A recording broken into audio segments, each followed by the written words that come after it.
Welcome to Day 2 of the Canon Law in a Year podcast. Today we continue with Canons 7 through 10.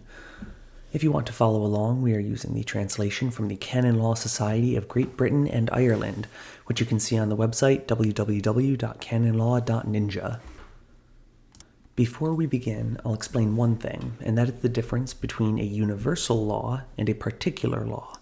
A universal law concerns the entire Latin Church, whereas a particular law is on a more local level, whether that means entire countries or even only a single diocese.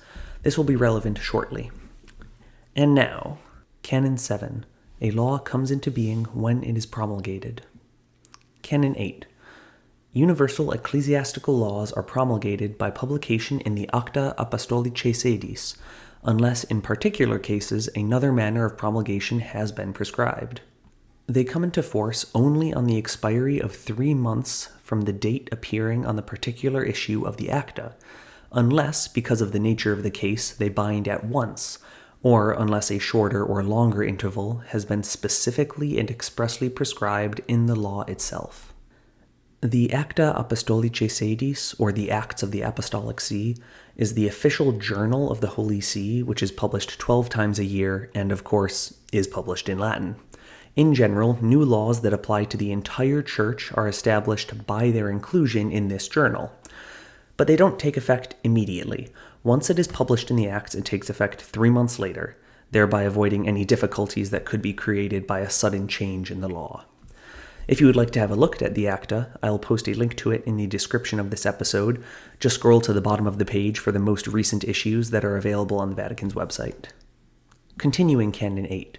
Particular laws are promulgated in the manner determined by the legislator. They begin to oblige 1 month from the date of promulgation, unless a different period is prescribed in the law itself. Canon 9. Laws concern matters of the future, not those of the past, unless provision is made in them for the latter by name. So to reiterate, if it does not specifically say it applies to past events from before the law existed, then it does not apply to those events. Canon 10.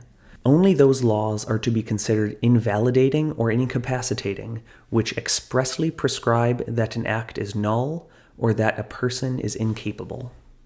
Here we encounter the difference between something being invalid as opposed to illicit, illicit meaning unlawful.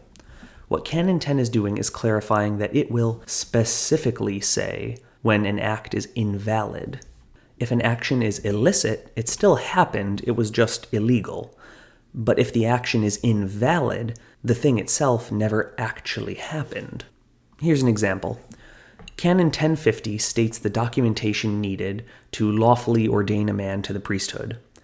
If he is ordained without those documents, the ordination is still valid and that man is now a priest.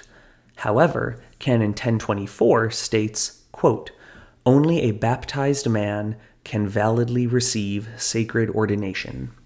Did you hear that? Validly. So if a bishop attempts to ordain an unbaptized man, it's not just that it's not allowed. Nothing would happen. They could go through all the motions and it could look like he was being ordained, but he would still be a layman. Nothing about him actually changed. And that brings us to the end of Day 2. I will see you all tomorrow for Canons 11 through 13. Have a great day, and God bless you.